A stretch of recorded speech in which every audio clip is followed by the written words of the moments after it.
ሁሌም እንደሚባለው ጥበብ ልግስናዋ ብዙ ነው። ጥበብ አብራት ወልዳለች፣ ታድጋለች፣ ትባዛለችም። ለተጠቀመባት እየተተካካች ወደ ትውልድ ትሸጋገራለች።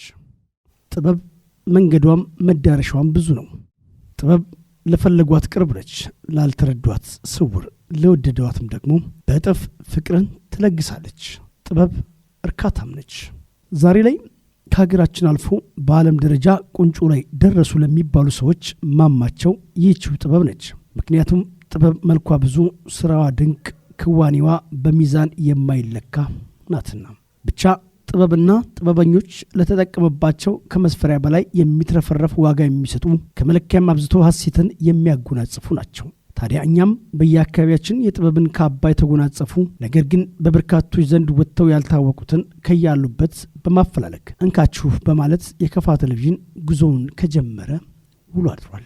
እስከዛሬ ባቀረብናቸው የጥበብ ስራዎችና ከጥበበኞች ማድ በርካታ ቁም ነገሮች እንደቀሰማችሁም እምነታችን ነው። ዛሬም ጥበብና ጥበበኞችን ፍለጋ በተጠናከረ መልኩ ቀጥለናል።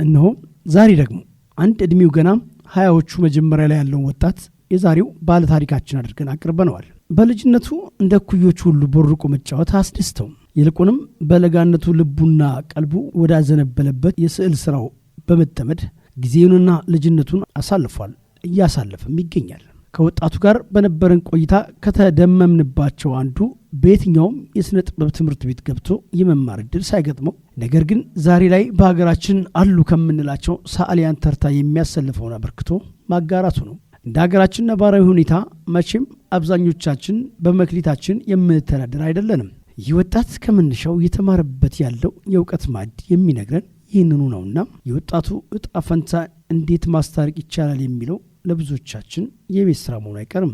የሚተዳደርበት ሙያውና በመከታተል ላይ የሚገኘው ትምህርት የተለያዩበት ይህ አንጋፋ ወጣት ራሱን ለአህጉር አቀፍ ውድድር እያሰናዳ ባለበት ወቅትና በተጣበበ ጊዜ የሚከተለውን አሰናድተናል።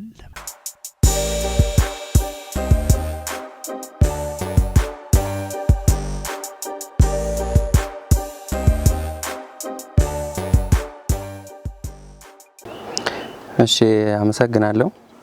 ስሜ አብርሃም ተስፋ ይባላል። ተወልጄ ያደኩት እዚሁ ቦንጋ ነው። የቦንጋ ልጅ ነኝ። እኔ ያው የተማርኩት አሁን የተማርኩ ያለሁት አካውንቲንግ ነው። ግን ስዕል ለኔ ያው ተፈጥሮዬ ነው እንጂ ጀስት ተምሬ ምናምን ያመጣው ነገር አለ። ጀስት በተፈጥሮ የሆነ የሚሰጥ ነገር አለ። ከዛ የመጣ ነው እንጂ ተምሬ ምናምን ጥሬ ምናምን አለ። እና ያው ከልጅነት ጀምሮ ስለምሞክር ያው ትምህርት ቤት ላይ አርት ምናምን ተብሎ በዛ በእርሳስ ምናምን እያልኩኝ ነው እዚህ ላይ አሁን ላይ በቀለም ስራ ላይ ገባው ማለት ነው።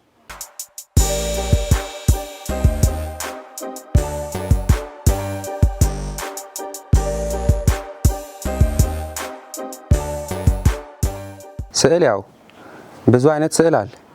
ስክሬብል አርት አለ።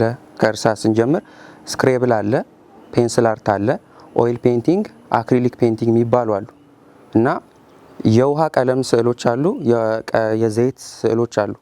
የኔ ደግሞ የዘይት ቀለም የሚባለው ማለት ነው። ጀስት እኔ የምሰራው በምንበላው ዘይት ነው ቀይጬ የምጠቀመው እና ብዙ አይነት አርቶች አሉ። ከዛ ውስጥ እኔ በቀለም ነው የምሰራው። የኦይል ፔይንቲንግ ነው።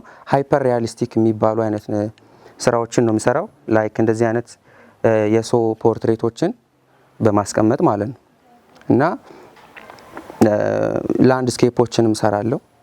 የተለያዩ ላንድስኬፕ ተፈጥሮዎች ምናምን ያው የሰራቸው ስራዎች አሉ እና ደግሞ እንዲህ አይነት ፖርትሬት የሰው ስራዎችንም እሰራለሁ ማለት ነው። ብዙ ጊዜ ታይፕ አላቸው። ምንድነው ፖርትሬት የሚሰሩ ሰዎች ብዙ ጊዜ ላንድስኬፕ አይሰሩም። እነዚህ ተፈጥሮ ነገሮችን አይሰሩም። ጀስት እነሱ ብዙ ጊዜ የሚሰሩት ምንድነው ላይክ እንደዚህ የሰው ፖርትሬት የሰው ፎቶዎች ምናምን ጀስት አንተንም አስቀምጠው ሊሆን ይችላል የሚሰሩት። ፎቶ ተነስተ ሰታቸው ሊሆን ይችላል የሚሰሩት። ያኔ ያው በቀለም ስራ የኦይል ፔይንቲንግ ታይፕ አይነት የሚባል ነው።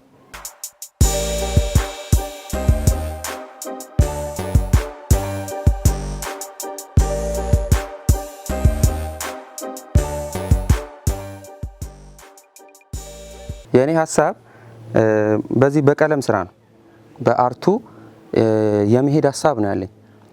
ጀስት መጀመሪያ የጀመርከው ነገርም አለ፣ ቤተሰብ ደግሞ የሚፈልገው ነገር አለ። ቤተሰብ የለፋበት ከልጅነት ጀምሮ ያሳደገ ነገር ስላለ እሱን ለነሱ ለማሳየት የለፉበትን ጥረታቸውን፣ ድካማቸውን ውጤት ላይ ለማድረስ ነው። ለነሱ የለፉበትን ሰጣለሁ። እኔ ደግሞ የራሴ ፓሽኔን የምፈልገውን ነገር በአርቱ የመሄድ ሀሳብ ነው ያለኝ። በዛ ወይ ነው አሁንም ራሴን ማስተዳድረው፣ በዛ ወይ ነው ራሴን በራሴ ነው አሁን ማስተዳድረው። በዚህ በአርቱ ነው። የተለያዩ ስራዎችን ኦርደሮችን እቀበላለሁ። ያው ሶሻል ሚዲያው ላይ ኢንቮልቭ እያረኩኝ ከዛ የምቀበላቸውን ኦርደሮች እየሰራውኝ ኢትዮጵያ ውስጥ ባሉ አገራት ውስጥ ልካለሁ ማለት ነው። በፖስታ ቤት፣ በዲኤችኤል፣ በተለያዩ ነገሮች ነው ምልከው እና በአርቱ የመዝለቅ ሀሳብ ነው ያለኝ።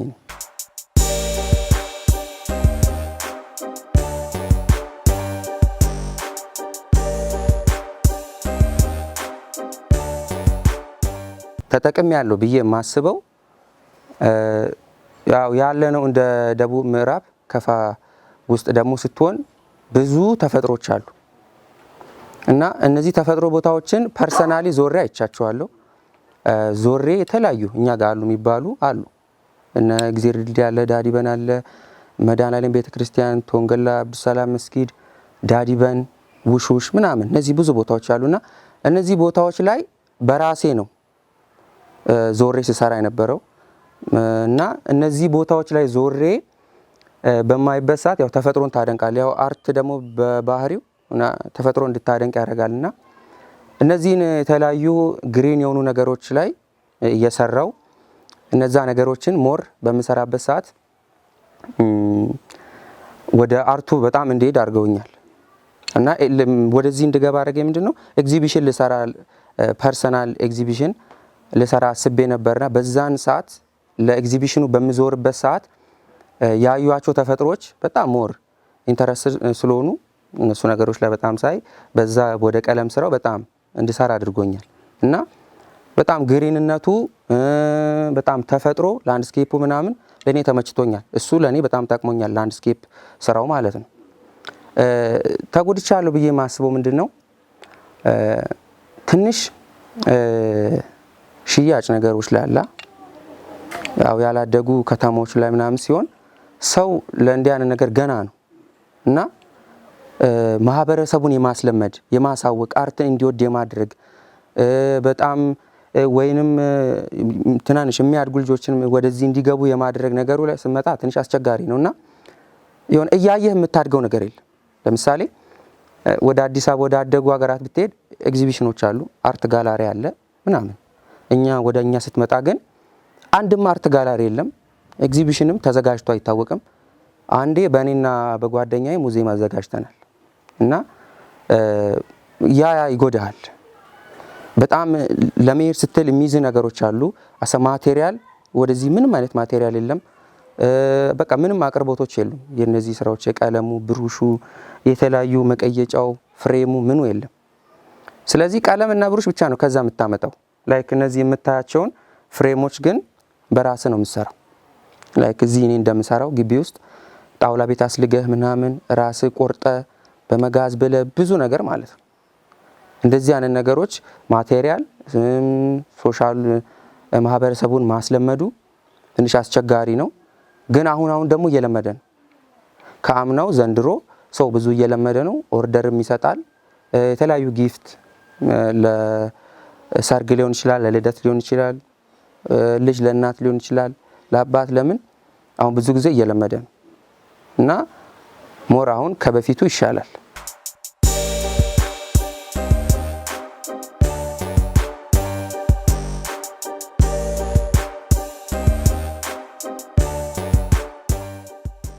ቦንጋ ውስጥ ያው መጀመሪያ የሰራሁት ኢሳኮር ነው። ትልቅ ሰፋ ለስራ የሰራሁት ኢሳኮር ነው። የተለያዩ ተፈጥሮችን ላስቀምጥ ሞክሬያለሁ።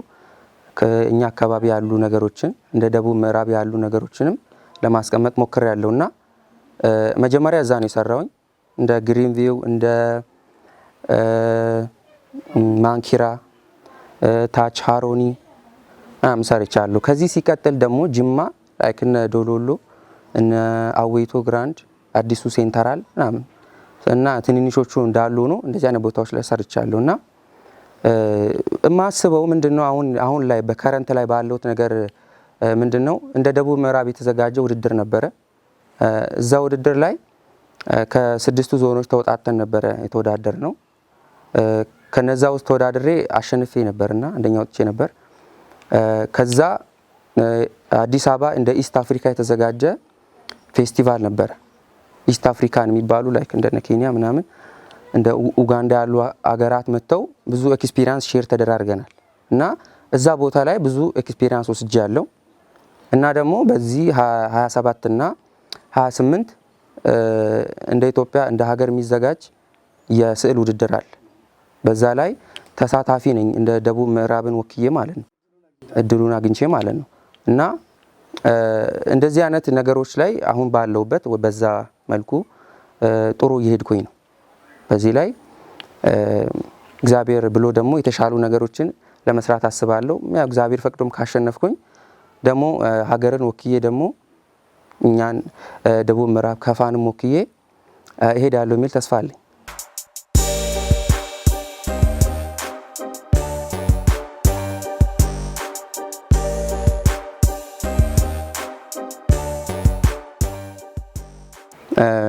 ያው ብዙ ጊዜ ሞክሬያለሁ።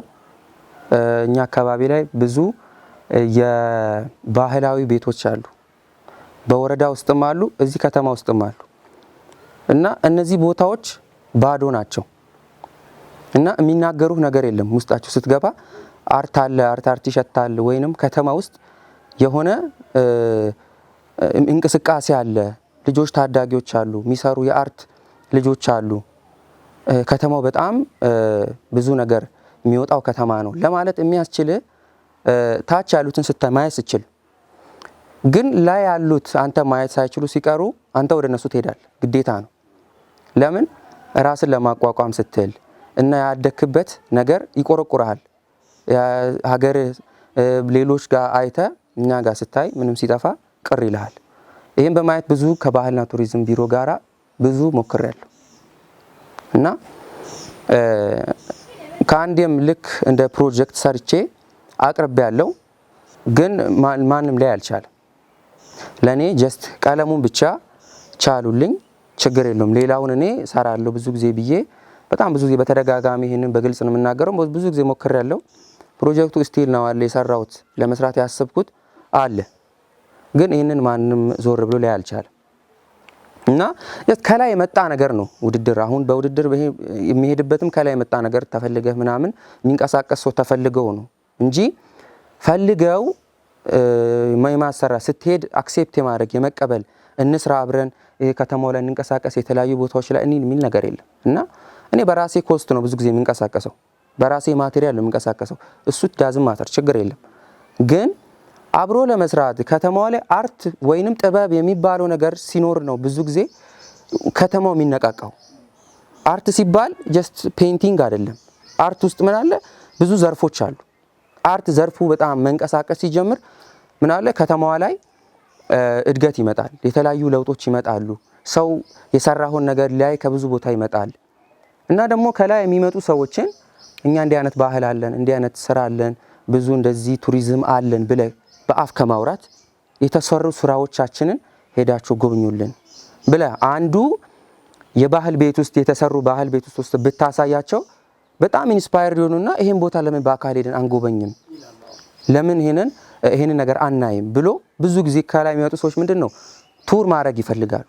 የኛ አካባቢ ደግሞ ምንድነው ቱር ለማድረግ ለመዝናናት ሃይኪንግ ለማድረግ በጣም ምቹ ነው። ብዙ ጫካዎች አሉን፣ ብዙ ተፈጥሮ አለ፣ ብዙ አዋፋት አለ፣ ብዙ ወንዞች አሉ። ግን ይሄን መጠቀም የምንችለው እንዴት ነው? አብረህ መያዝ ሲችል፣ አብረህ መስራት ሲችል። መያዝ የሚባሉ ነገሮች ላይ በጣም ችግር አለብን እና አብሮ ተያይዞ የማደግ ነገር ላይ ሞር እኛም ቢያዩ ጥሩ ነውና ሌላው ደግሞ ታች ያሉ ልጆች መንቀሳቀስ የሚችሉት እንዴት ነው? አንተ ስትንቀሳቀስ እኔ ከወደኩኝ፣ እኔ መንቀሳቀስ ካልቻልኩኝ፣ እኔ በብዙ ነገር ማነቆ ከሆነብኝና መንቀሳቀስ ካልቻልኩ እነሱም አይተው ወይንም የኔ ሞዴል ነው የኔ በጣም የምወደው ማደንቀው ሰው ነው ብሎ የሚወጡት ሰው አይኖርም። እና መጀመሪያ ላይ ያሉትን መያዝ ቢችሉ የተያዙት ታች ያሉትን መያዝ ይችላሉ። ለምን እነዚህ ልጆች አሁን ተነስተው እንስራ ቢሉ ማቴሪያል ማን ነው የሚያቀርብላቸው? ከየትስ ነው የሚገዙት? አሁን ለምሳሌ እንደ ኢትዮጵያ ብዙ ጊዜ የስዕል ማቴሪያል እነዚህ የምታያቸው ብሩሾች፣ እነዚህ የምታያቸው ቀለሞች ቦንጋ ላይ የለም፣ ጅማ ላይ የለም። እሱም አዲስ አበባ ነው ያለው። አዲስ አበባ በቁጥር ነው ያለው። እነሱም የሚያመጡት ከውጭ ነው፣ በትዕዛዝ ነው የሚመጣው። ስለዚህ አንድ ሃይስኩል ለሚማር 7ኛ 8ኛ 5 6 2 ያሉ ልጆች ከየት ኢንፎርሜሽን ያገኛሉ? እንዴት ያውቃሉ? እኔ እንኳን ይህንን በችግርም ነው የማገኘው። ግን እንደ ራሴ የማስበው ምንድነው ጀስት ይህንን እንደ መልእክትም መናገር ፈልጉ ምንድነው ታች ያሉ ልጆች አይተውኝ ማውራት ይችላሉ። አብረን ኤግዚቢሽኖችን መስራት እንችላለን፣ ማቅረብ እንችላለን፣ መያዝ እንችላለን እና የተለያዩ ጥበባትን የተለያዩ በየትኛውም ዘርፍ ቢሆን እየገባን መስራት እንችላለን እና ፐርሰናሊም ቀርቦ ቢያወሩኝ የተለያዩ ነገሮችን እኔ እንደ እውቀት ያለኝ ነገር ሼር አደርጋቸዋለሁ። አርት ምንድነው ደግሞ ሌላው ችግሩ ፔይንቲንግ፣ ይሄ የቀለም ስዕል አዲስ አበባ አርት ስኩል ገብተ 4 ዓመት ተምረ ግራጁዌትድ ሆነ ነው ወደ ቀለም ስራ የምትገባው። ለምሳሌ እና አንተ አሁን ፍፄ እቺን ነገርናና እቺን ነገር ቀይጠ ስጠኝ ብለ የአርት ሰው አይደለ። ገብቷል? ችግር ነው የሚሆንብህ። ይሄኛውን ቀለም አምጣ ብለ ፈጽሞ ላታመጣው ትችላል። እና እኔ አሁን አርት ስኩል ገብቼ ልማር ብል ምማረው ነገር ምንድነው? ይሄ የቀለም ኬሚስትሪውን ነው። የቀለም ኬሚስትሪ አቀያየጡን ኬሚስትሪውን ጀስት እኔ አሁን አልፌዋለሁ።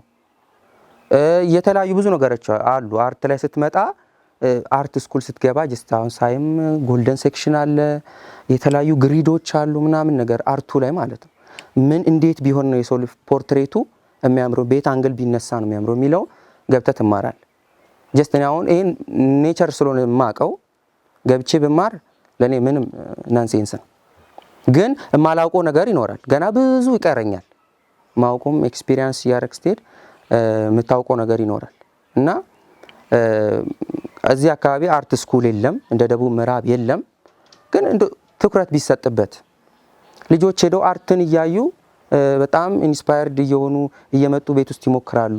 አርቱ ዙሪያ ላይ ታች ያሉ ትምህርት ቤቶችም ላይ ትኩረት ቢደረግና ልጆችን ማየት ቢችሉ የተሻለ ነው እና አርት ስኩል ኢትዮጵያ ውስጥ ብቻ ለምን አንድ ቦታ ይሆናል? ለምን ይሆናል? የተለያዩ ክልል ከተሞች ላይ ቢሆን ከሌላ ክልል ከተሞች ደቡብ ምዕራብ አንድ ቦታ ላይ ቢኖር አርት ስኩል ከተለያዩ ቦታዎች ላይ መጥቶ ልጆች ይማራሉ። ስለዚህ ከተማው ላይ አንድ ያደገ ከተማ አንድ ብቻ ከሚሆን ሌላ ቦታም በዛ መልኩ ያድጋል የሚል አስተሳሰብ አለኝ።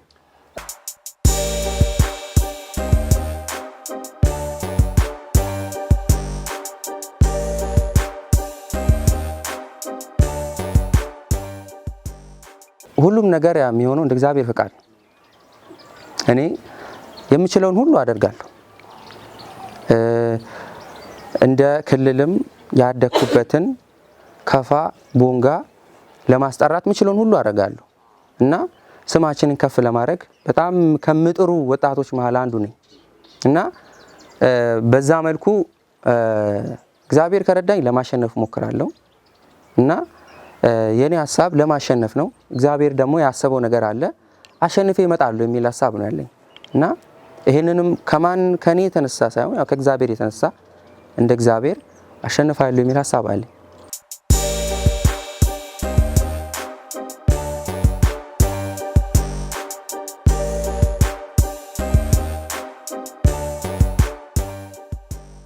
ብዙ ጊዜ ምንድነው አንድ ሚስ ያረኳት ነገር አለች። ምንድነው ታች ያሉ ልጆች በጣም እንዲወጡ ፈልጋለሁ እና በጣም አብሬ መስራት ፈልጋለሁ። አርቱን በጣም ስለምወደው ሌላ ነገር እኔ ኢንተረስትድ አይደለሁ እና በሌላ ዘርፉ ቦንጋ ውስጥ አብሬሽ በምን ተንቀሳቅሷል ብትል ብዙ የተንቀሳቀስኩባቸው ነገሮች አሉ። ግን እንደ አርት ውስጥ ስትገባ አርት በጣም ስትራግል አለው፣ በጣም ችግር አለው። እዚህ ጋር እንደ ሳምፕል እንደ ምሳሌ ሆኜ ማቅረብልህ ምንድነው አንድ ቪንሰንት ቫን ጎግ የሚባል ሰዓሊ አለ እና ነጭ ሰዓሊ ነው። እሱ ቢያንስ አንድ 900 የሚሆኑ ስዕሎችን ስሏል እና በጣም ብዙ ስራዎችን ሰርቷል። አሁን አሜሪካ ውስጥ 200 ምናምን የሚሆኑ ስዕሎች አሉት እና ከነዚህ ስዕሎች ውስጥ 900 ስዕል ስሏል። ከዛ ብዙ ስዕሎችን ፐርሰናል ዝም ብሎ ጊፍትም ሰጥቷል። ግን አንድም ስዕል መሸጥ አልቻለም ነበር። ምክንያቱም ሶሻል ማህበረሰቡ አክሴፕት ሊያደርጉ አልቻለም። ምክንያቱም ማህበረሰቡ በልቶ ማደርን ነው እንጂ ስዕል ሰቅሎ ምንም የሚጠቀመው ነገር የለም ብሎ ያስባልና እሱ መጨረሻ ላይ ሳለው ምንድነው ፀሐይን ሳላት 1 አመት ሙሉ ነው ፀሐይን ሳላት እና አይኑ እስኪጠፋ ድረስ መጨረሻውን ፀሐይን ሳለ። ወንድምየው ለሱ ሳፖርት ያደርገው ነበር። ለ1 ሳምንት የሚሆነውን ቀለብ ይልክለት ነበር። እሱ 1 ሳምንት ከሚልከው ቀለብ ውስጥ 3 ቀኑን እየበላ 2 ቀኑን ባዶ ሆዱን እያደረ የተለያዩ የአርት ማቴሪያሎችን ይገዛ ነበር እና አርቱን ከመውደዱ የተነሳ ማለት ነው። እና እነዚህ ቀለማትን እየገዛ እያደረ ምን እያለ አርቱን ምንም በአርቱ ሊጠቀም አልቻለም። ግን በጣም ደስተኛ ስለሆነ እየሰራ መጨረሻ ላይ ግቤ ነው እምለውን ነገር አሳክቻለሁ የሚለውን ነገር ካሳካ በኋላ ለወንድምየው ደብዳቤ ጻፈለት። እኔ አሳክቻለሁ የምለውን ነገር አሳክቻለሁ፣ ግን አርቱ ስላልተሳካልኝ ወይ ውጤታማ ስላልሆንኩ አይደለም በራሴ ላይ ውሳኔ ወሰንኩ ብሎ ራሱን ነው ያጠፋው ከረሃብ የተነሳ። እሱ የሞተው በቃ በረሃብ ነው። ሊቋቋመው አልቻለም። ማንም ይሄ ነገር ሊያደርግ አልቻለም። ግን እሱ ከሞተ በኋላ በ18ኛው ክፍለ ዘመን የነበረ ሰው አሁን ባለንበት በ2025 ፌመስ ነው። ስዕሎቹ ኢን ሚሊየንስ ነው የተሸጡት እና እሱ ከሞተ በኋላ በጣም ታዋቂ ሆነ። ስጦታ የተሰጠ ቦታው ላይ ስዕሎች መፈለግ ጀመሩ። ይህንን ማለት በአርቱ ዙሪያም ያሉ ልጆች ሆነ እናንተም ጎግል አድርጋችሁ ልታዩት ትችላላችሁ። ማለት አርት በዚህ መልኩ ዋጋ ያስከፍላል። በዚህኛው ዘመን ደግሞ ያን ዛት ማች አይደለም። ግን ታች ያሉት የራሳቸውን ኢንተረስት መኖር እንዲችሉ የሚወዱትን ነገር ማድረግ እንዲችሉ ጀስት መስራት እንዲችሉ መልእክቴን አስተላልፋለሁ። ደግሞ ሌላው ምንም መንግስት ደግሞ እኛ ማየት ቢችል አብሮ ከኛ ጋር መስራት ቢችል እጅ ለእጅ መያያዝ ብንችል የተሻለ ነገር የተሻለ ክልላችንን ማስጠራት እንችላለንና እጅ ለእጅ እንያያዝላለው። አመሰግናለሁ። ውድ የዝግጅታችን ተከታታዮች ፍለጋችን ይቀጥላል። አሁንም በየጥጋጥጉ በየጉራንጉሩ እየገባን ያሉትን እናስሳለን። ሆኖም የዛሬው እንግዳችን ያሳለፋቸውን ብዙ ፈተናዎች ለሌሎች ወንድምና እህቶቹ መነሻ መሆን ከቻልኩ በማለት ምክሮቹን ለግሷል። በየደረጃው የምትገኙ ጉዳዩ በቀጥታም ይሁን በተዘዋዋሪ የሚመለከታችሁ ልክ አሁን ላይ ከፋ ቴሌቪዥን የድርሻውን እንደተወጣ እናንተም የሚመለከታችሁን ድርሻ በመውሰድ እንዲህ ለሚታትሩ ታዳጊዎችና ወጣቶች ለዓላማቸው መሳካት የድርሻችሁን ጠጠር እንድታኖሩ እየጠየቅን እንግዳችን አብርሃም ተስፋዬም ወደ ያቀናበት ግንቦት ወር መጨረሻ ላይ በሚደረገው የምስራቅ አፍሪካ የሰላምና አብሮነት የስዕል ውድድር መልካም ዕድል እንዲገጥመው ምኞታችንን እየገለጽን ፍለጋችንን እዚህ ላይ አበቃን። ሌላኛው ፍለጋችን ይቀጥላል። እናንተም ተባበሩን። ልዩ ተሰጥኦ ያላችሁ በተቋማችን ስልክ ቁጥሮች በመደወል እንድታሳውቁን እንጠይቃለን። ሳምንት በሌላ ዝግጅት እስክንገናኝ መልካሙን ተመኘን። ሰላም።